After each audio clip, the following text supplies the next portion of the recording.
So we drove to Baxter, and I pulled up there, and of course the cops wouldn't let me in. And then they said, go down to the station, they want to talk to you. And I'm like, okay. So we both go down there, and everybody's there. I'm like, well, what the hell's going on? What happened? And someone said, I think Judd did it, to my ears. Day one, they were saying. Day one. From ID and ARC Media, I'm Sarah Cailean, and this is Who Killed Jennifer Judd?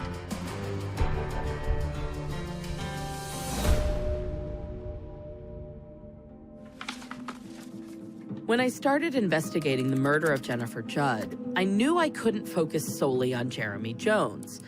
There was at least one more person I would have to look at seriously. His name is Chuck Chance. Chuck was a friend of both Jennifer and Justin Judd. He was a year ahead of Jennifer in elementary school. In his senior year of high school, he transferred from Pitcher to Quapaw High School to play on a bigger football team. He stood beside Justin as a groomsman on Jennifer and Justin's wedding day. Wedding photos show a stocky, sandy-haired, baby-faced young man with a serious expression under a furrowed brow. Like Justin, Chuck was a multi-sport varsity athlete and a notoriously aggressive competitor. Within hours of Jennifer's murder, Charles Craig Chance, Chuck to everyone who knew him, became the prime suspect.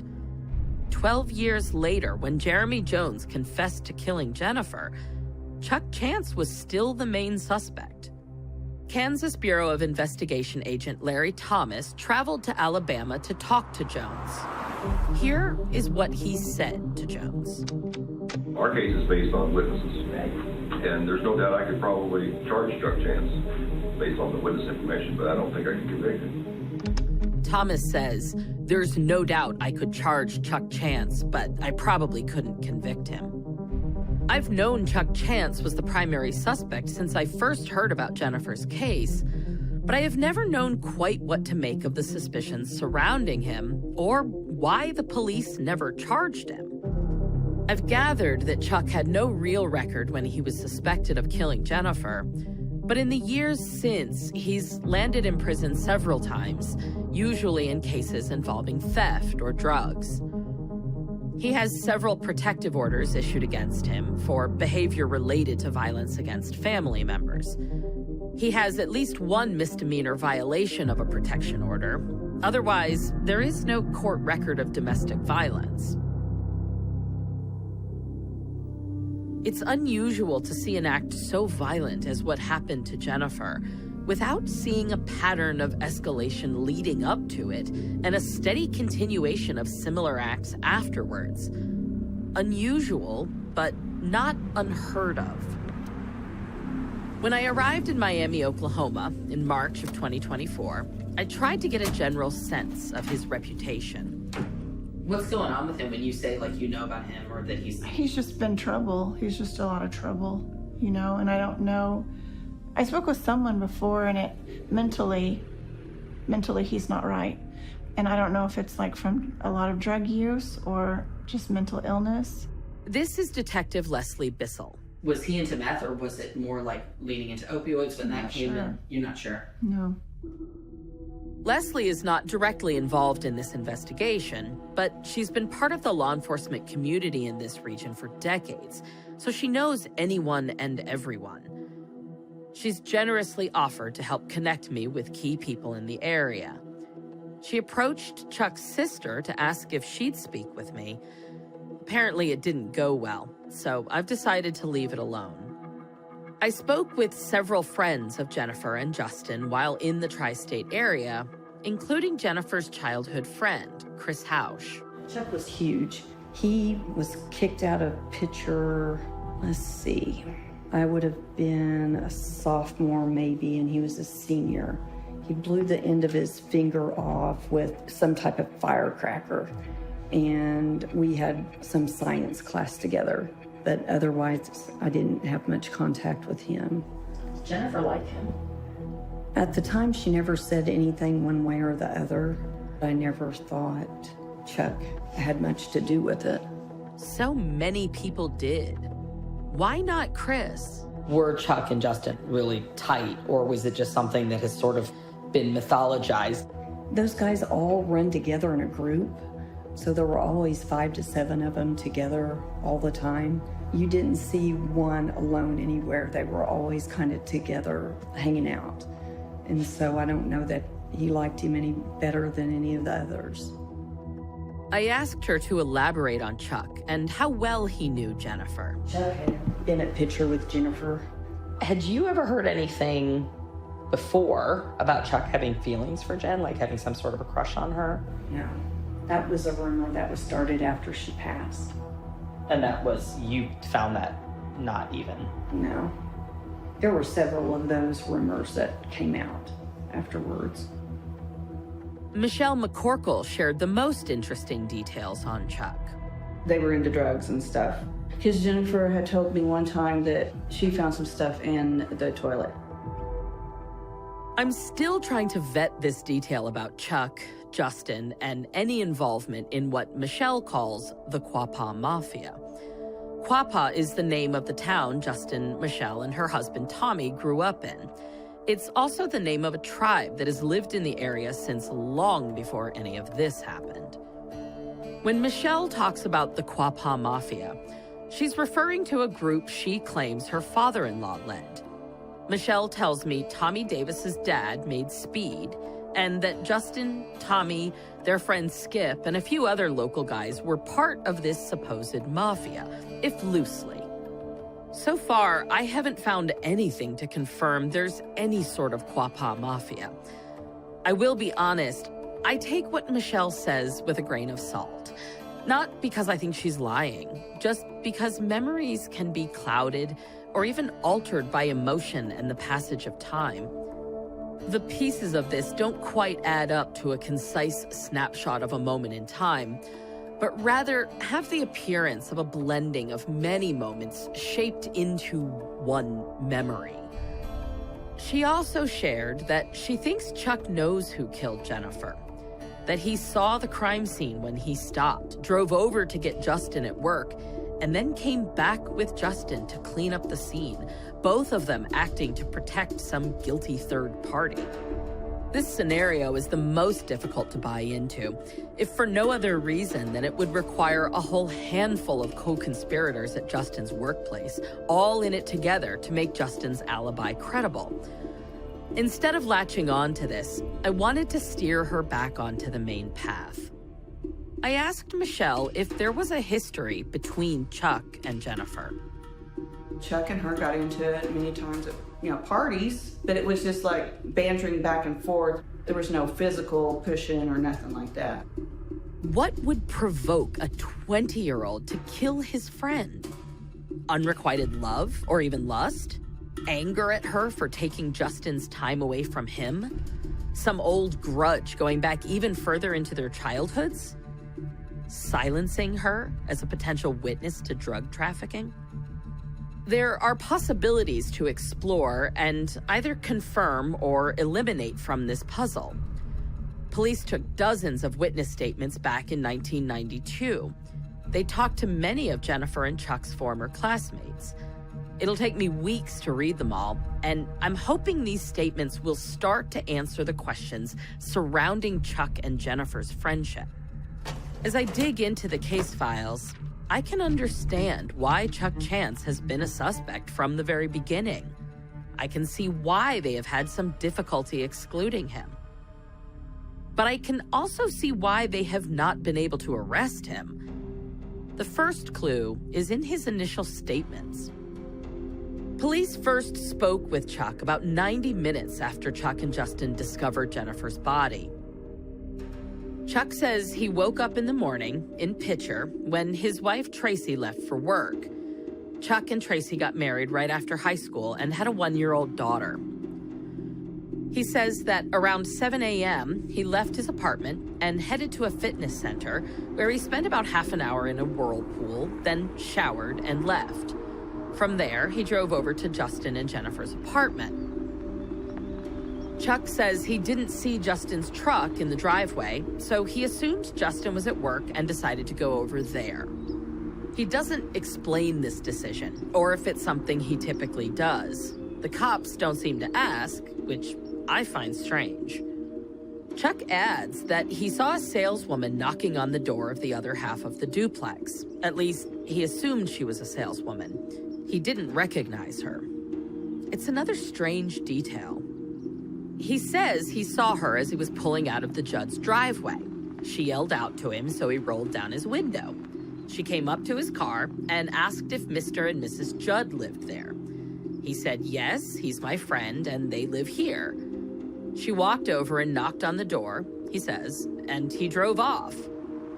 Asked if he can give any more details, Chuck says, quote, I figured she was walking door to door in this block. He adds she had a dark maroon car. From the duplex in Baxter Springs, Chuck says he went to Pittsburgh, Kansas to submit job applications. This was 1992. There were no online job submissions. He had to go in person. Chuck's first conversation with police lasts 26 minutes. Later that day, police speak with him again. In the second interview, police ask for more details. Chuck says he got to Pittsburgh, Kansas around 9 a.m., stopped at a convenience store to ask for directions, then drove to Superior Wheel to apply for a job. They told him he would need to sit for an interview at the time of application, so he decided to go back another day. Next, Chuck went to Hicks Corporation. He spent about 30 minutes filling out and submitting an application, then headed back towards Oklahoma. Chuck says he left Pittsburgh at 9:42 a.m., having noticed the time as he was leaving. He says he went to Galena, Kansas to apply at a pet food factory, but that there was a sign stating they were not accepting applications. From there, he drove straight to Justin's workplace and stayed with Justin until Justin's shift ended at 2:30 p.m. Again, no one seems to ask why Chuck went to Justin's workplace or if him waiting for Justin like this was typical. The next day, May 12th, Chuck calls the Baxter Springs police around noon.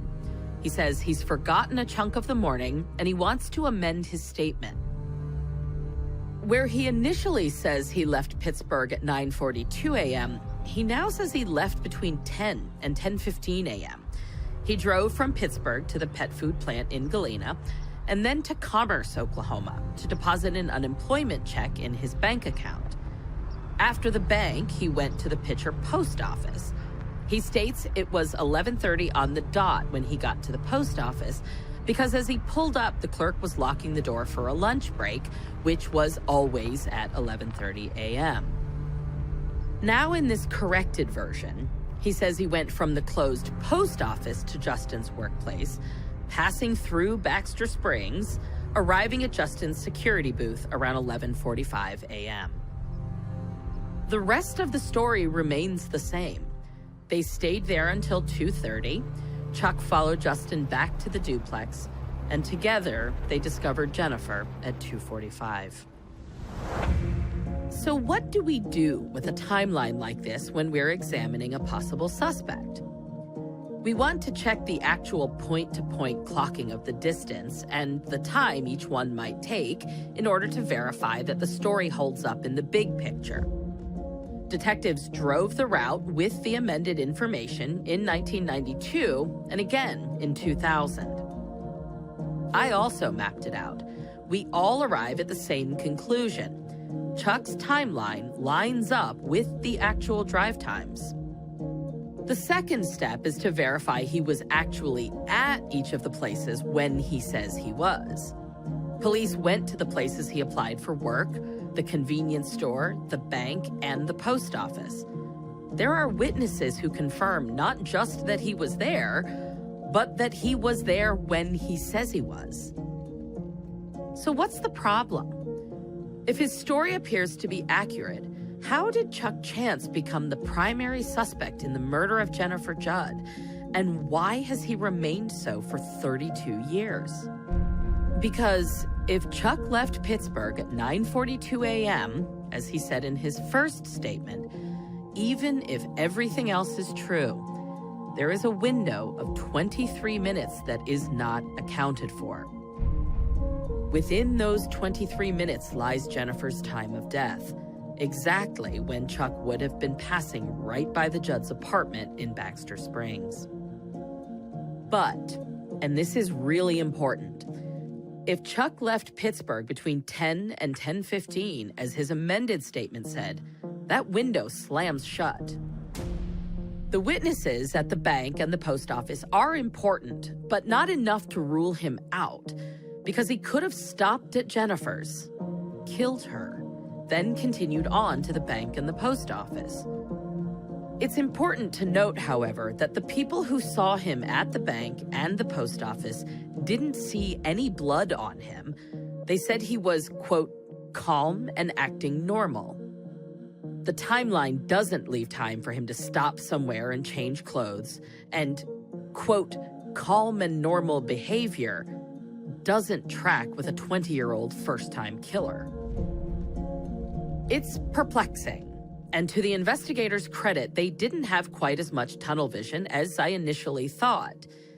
In the files, I see that they explored other suspects in those early days. On the suspect list, I see Justin's dad, Bobby, and most of Justin's friends. One in particular jumps off the pages because I've heard his name before.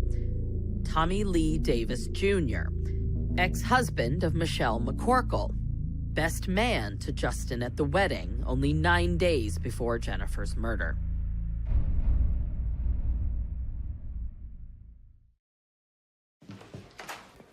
You want me to close this? Yeah, that's all right. Thanks for doing this again. I know we're just dragging you all over the place. No, that's okay. Like I said, it's for Jennifer, so. Yeah. I'm back at Leslie Bissell's office to meet with Michelle. So the very good news is that I now have the entire file. It is actually a very dense file. I mean, I haven't even begun to scratch the surface of the surface. The second day we were there, the chief detective and I, Joel Tabor, went through all the physical evidence that KBI had sent. And there's a lot. Was it bigger than a little box? It was an entire cart full of boxes. Michelle starts crying. She had been led to believe there was nothing more than a few pages of reports and no physical evidence to test, which is bound to have left her feeling hopeless for a long time. I planned to make this a quick conversation, but sitting here in front of this woman trying not to weep, I'm remembering to take off my investigator hat. I remind myself that Jennifer is not the only person hurt in this story. Her friends lost a friend at an incredibly tender age. They knew Jennifer for years, their formative years, sharing the experiences of growing up that shape us as adults. And they've been haunted by her death for more than 3 decades. I got goosebumps all over me just thinking about it. I mean, I'm glad that they have the evidence and they're going to do something about it. Because that's what I've been trying to get a hold of KBI. I've been trying to get them to redo the DNA. I want to, do something. I haven't done anything. So, a lot of weights lifted off of me just hearing that. I'm really glad. It's definitely all on me now. I feel an enormous sense of responsibility. I definitely wanted to touch base with you and let you know that stuff is kind of good news. There is one thing I want to follow up with you.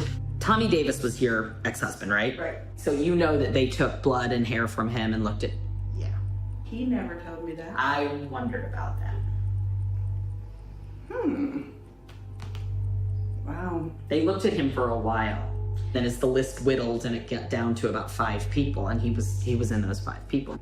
I was curious about your take on that. Nope, did not know that. What do you think it means? I don't know. I mean, I can't, like I said, I can't tell you 100% where he was at. I was at school, high school. And he said he was going to the doctor that day because he had hurt his hand, or I don't remember what it was really. So supposedly he went to work and then left later and then went to the doctor's down the street from the high school. And then he came to pick me up and we drove past, no, not that day. Okay, where was he at that day? I don't know where he was at that day after the doctor's appointment. But he went to the doctor on the day supposedly of the murder. Yeah, that's what he had told me. What was the hand injury? I don't know. I can't even remember. I mean, I could text him and ask him. He would let me know. I mean, he would tell me. I'm not asking. Can I ask him? Or no? Leave it alone? I think right now let's leave Okay. it alone, Okay. if you don't mind. I know it's a that's lot. fine. I mean, I'm like, generally you never told me anything that. we discuss, but I, it's interesting. At least you No, did know I that did he not was a know that. suspect, but. Absent from work? Possible hand injury?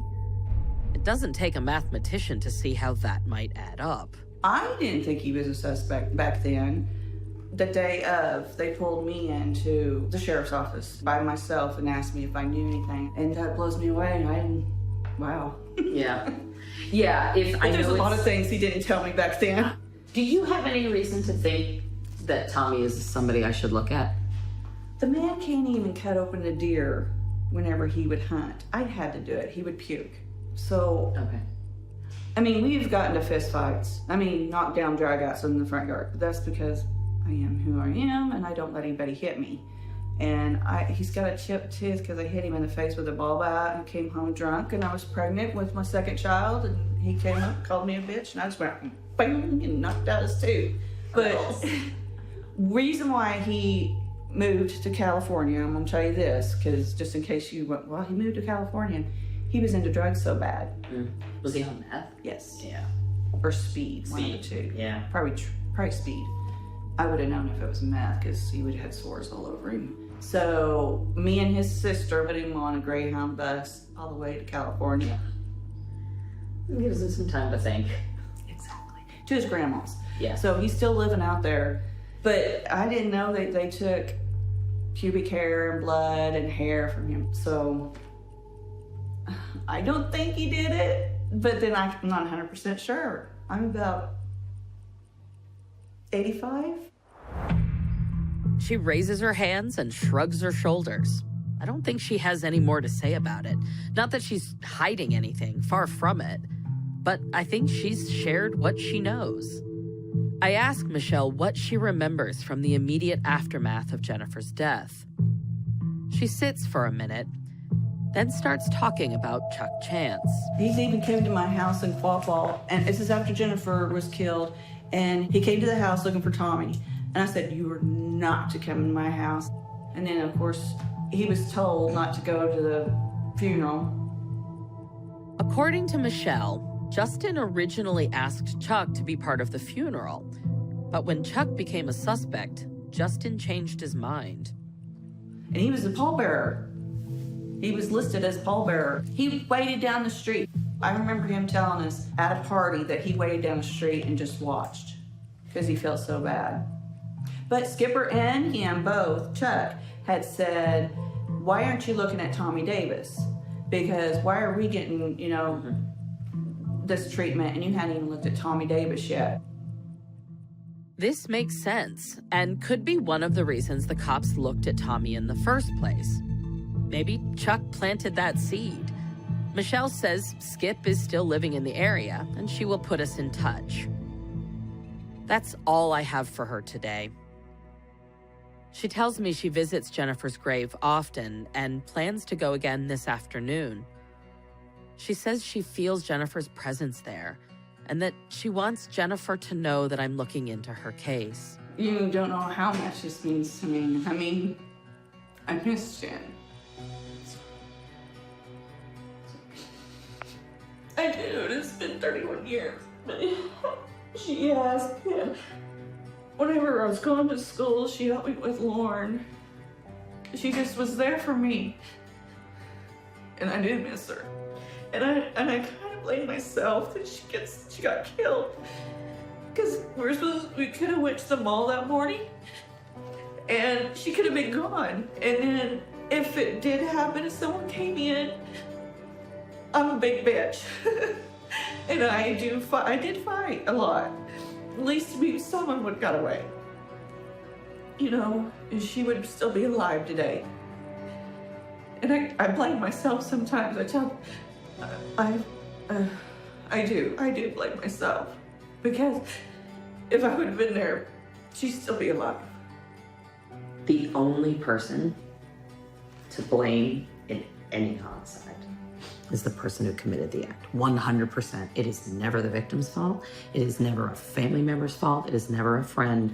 You have nothing And if you feel like she spends time with you, that's probably what she's trying to convey to you. I mean, I'm not super woo-woo, but I'm a little woo-woo. Yeah. And I think if you feel like she is spending time with you, it's because she does not want you to feel badly. You have nothing to feel badly for. My heart breaks in these moments. There's no easing the pain. The only thing I can do is try to find answers in hopes that it helps. Yes. Thank you, girls. I feel so much better about that. I'm gonna go home and cry. Yeah. As she's leaving, she makes one last offer. She says she'll go see Chuck Chance. I explain how to contact him, and she promises to do it as soon as she gets home. I'll tell him I'll bring him some cigarettes or something. Maybe he'll talk to me. Anything you need help on, you holler. Hopefully we can get something done, because it's time. Given that Tommy Davis was absent from work and there was all this talk of a hand injury, I get right back to the files. I dread even the idea of having to tell Michelle that her ex was a viable suspect, but it seems possible. Sorting through every file on Tommy, I see the police followed up on his alibis from that day. There's some discrepancy about the date of the office visit. The first page states they were able to verify that Tommy was at the doctor on May 11th. The second page states something about his appointment on the 12th. There's some discrepancy about the date of the office visit. The first page states they were able to verify that Tommy was at the doctor on May 11th. The second page states something about his appointment on the 12th. It's strange, but after reviewing everything else, I think the 12th is just a typo. I think somewhere in the midst of a transcription or conversion to digital files, that second 11 got mistyped as a 12. It also says he went in for back pain, not a hand injury. Given this, I feel 90% sure I can eliminate Tommy Davis from the list. I feel like I'm beginning to get my arms around this case. I'm familiarizing myself with a lot of the witnesses, keeping track of various splinters in the theories, and starting to piece together the progression of the original investigation. Making some sense out of the pages about Tommy feels like I'm beginning to hit a stride.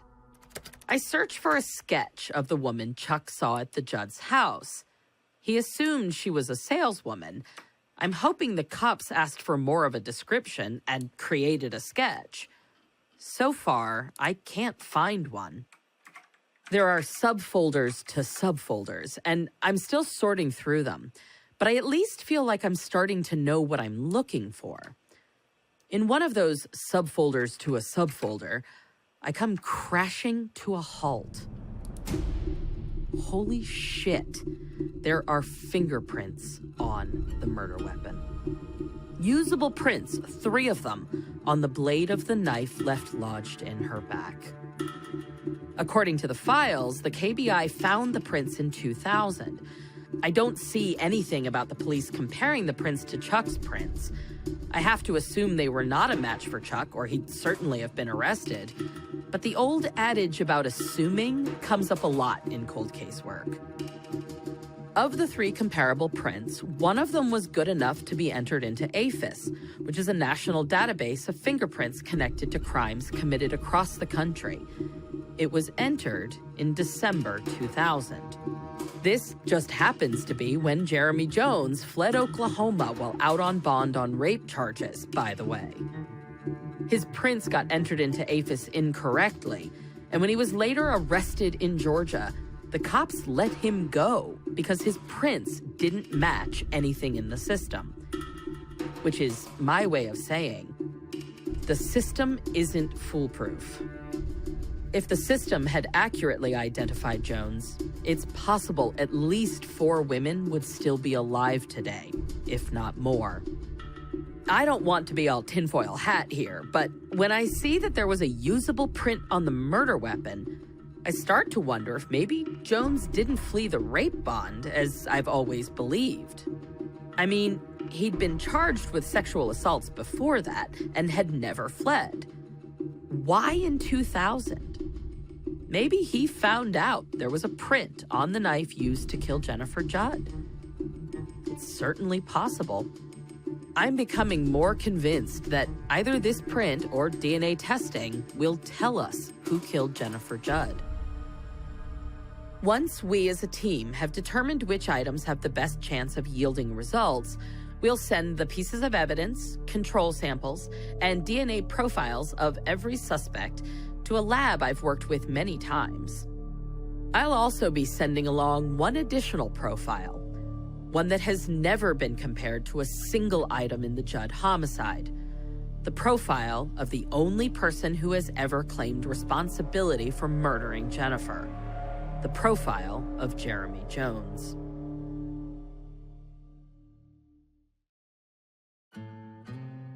It will be weeks before we have those results. In the meantime, one of the most important elements of this investigation is determining the truth of Jeremy Jones's statements.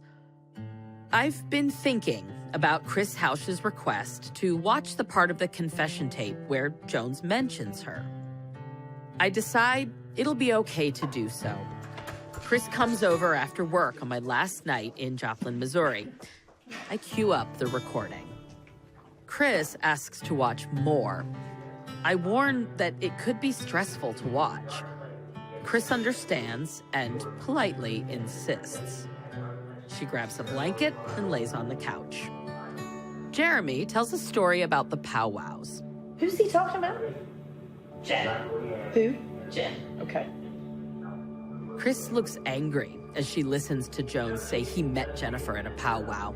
That was a bunch of bullshit. She would have never sat down and visited, and she would have not went to the powwow grounds by herself. She would have packed one of us along with her. I suspect that that was part of the fantasy element, right? That, like, maybe he saw her in this football game, and he saw her at a powwow, but didn't actually interact with her the way he's describing.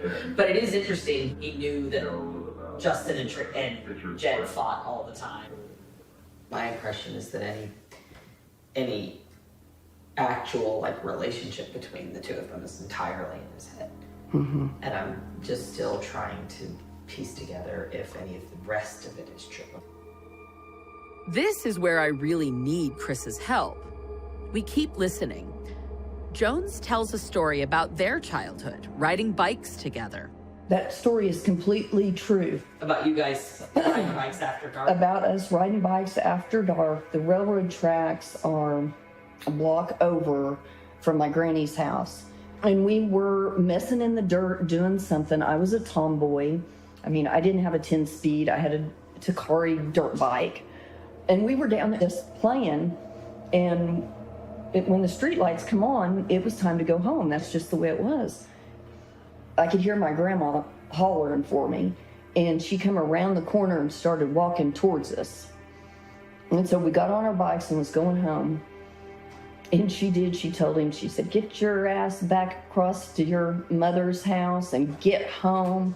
Chris, you get yourself in the house and get in the bathtub, and just chewed him good. And I mean, we were little kids just playing. I forgot verbatim all about that. It's completely true, the whole story. Will you back that up just a minute? I cannot believe he remembers that story. Because we were little. We play a bit more. Jones rattles off Chris's high school schedule. He talks about Chris being at the powwows and having to leave early. Chris curls further under her blanket. Sorry that I'm making more work for you on Friday night. Well, I mean, I didn't plan on laying down on the couch and watching all of this, but after the first few things, and when he said, no, it gets dark and she has to leave the powwow grounds, why didn't I realize this? I mean, I feel so ignorant. I mean, I'd walk by him in the hall and say hi and never think, anything about it. We watch more. Jones tells a story about Chris's dad coming over to his house. Jones says that when Chris's dad left, Jones's mom told him to try to get with Chris. Chris signals for us to stop the video. My dad would have never went over to their house to visit with them. or to get, I can't believe his mother would say he had permission to date me. And then some. To get me pregnant, my gosh. Jones starts talking about Jennifer again. He claims that after meeting her at a powwow, they started secretly seeing each other. Fuck. Oh, fuck. That just infuriates me that he's even saying that about her. As far as Chris is concerned, there is absolutely no chance that Jennifer and Jeremy Jones met in secret or carried on an affair. We watch hours of tape. I'd honestly forgotten how much Jones talks about Chris. It gets late, and then later, Chris shows no sign of wanting to stop. She interjects with memories now and then, a few that really stand out to me. My grandma thought he killed one of her cats. Wait, what? My grandma thought he killed one of her cats. And one of her cats came up missing one time. She'd say, I just know that little bastard killed my cat. How old would he have been at that time? Probably 12 or 13. That's very interesting. Could have been the first thing he killed. It usually is. We go on like this for nearly 6 hours. Chris calls out every kernel of truth she hears in Jones's statements. There's absolutely no denying Jones is obsessed with Chris. I start to wonder, is it possible that Jennifer was Jones's proxy for Chris? If Jones killed Jennifer, is it possible his motivation was related to his obsession with Chris Hausch? As I get lost in my own thoughts on motive, the final video ends. To me, just to see his face, just to see him sitting there telling this story, and part of it's real and part of it's not, with such a straight face. That's the sociopathy. Like a normal, Yeah. like me just sitting here talking to you. He looks so normal there. And I don't even know if normal's the right word, but I can still see him riding that chopper bike around the block. Chris pauses. Her eyes wander off. Eventually, she says, I want to feel sorry for the part of the way he grew up and the way he was raised, and the fact that I don't think he had a chance of turning into anything or amounting to a hill of beans. But I'm so angry, on the other hand, about all the lies and all the bullshit that he has said in those interviews. ultimately, I don't think he did it. we sit in silence for a few minutes. Chris looks pensive. She's playing with her keys. The main thing I want to know is if Justin and Jeremy ever ran around together. Because as far as I know, there was never any contact. Unless he would have been with Chuck. I tell her we're still trying to set up an interview with Justin Judd. I don't know. Just your take on him, I think, will be interesting. I mean, we know he was at work. We know he didn't physically do it. I just think he ruined her life. I don't respond. I didn't grow up with them. I wasn't there. I don't know Justin. It doesn't seem like Chris expects a response. She's lost in thought. I guess I'm honestly disappointed. I thought I would leave here tonight having a different opinion. I thought I'd leave here tonight knowing that he did it and be able to go home and mull that in my mind and I guess marinate on it. But I don't. It hasn't answered any of the questions that I have. So I'm just as lost as I was from the first day I talked to you. But I guess I better go home so my husband doesn't keep calling. Yeah. I just kind of feel if I get up and leave, you guys will be gone and nothing else will happen again. I've been waiting almost 32 years for this to happen. I cannot promise you a solution, but I can promise you that I won't stop until everything's exhausted. Well, even getting to talk about her again, to someone that wants to listen has been nice. Because she was real and she was loved. And people miss her still every day. After this night with Chris, I'm surprised at how much more complexity there is to Jeremy Jones in the way he treated people around him. Intellectually, of course, I have always understood that psychopaths are very good at getting people to warm up to them, which makes it that much more of a betrayal when one is victimized. Chris is another victim of Jeremy's in a way. Left wondering what she missed, literally losing sleep over his actions and how they devastated people she loves. But it's very different to experience it up close, to feel the heat from her pain radiating off of her. Like Chris, I want to know how well Jones knew Justin Judd and Chuck Chance, if at all. The only person who can clarify this for me at this point is Justin Judd. Justin told Leslie Bissell he'd speak with me. I've since sent messages to 3 Facebook accounts. The first time, someone responded and said, "Sorry, this is the wrong Justin Judd." The next message went unanswered. Finally, 2 weeks after my first attempted contact, I got the right Justin Judd. And this time, he responds immediately. He says he'd been traveling for work, but he's happy to speak with me. He offers to come to Miami on Saturday afternoon. We arrange to meet at Leslie Bissell's office. This feels huge. It's been wonderful getting to know Jennifer as a vibrant young woman through some of her closest friends. But there can be no denying that what Justin can share with us will be on another level than anything else up to this point, both as her husband and as a critical witness. As Chris Hausch said, Jennifer was loved and people miss her every day. I believe Justin Judd is one of those people, and I believe he can help me get to know Jennifer in a way many friends could not. Next time on Who Killed Jennifer Judd. I was always really big on her unlocking the doors. Make sure the door is locked. And I had the key in my hand, and for some reason, I just reached down and grabbed the knob, and it turned. And at that point, I had a really bad feeling. Who Killed Jennifer Judd is produced by ARC Media for ID. You can follow our show wherever you get your podcasts. We'd love it if you could take a second to leave us a 5-star review on Apple Podcasts.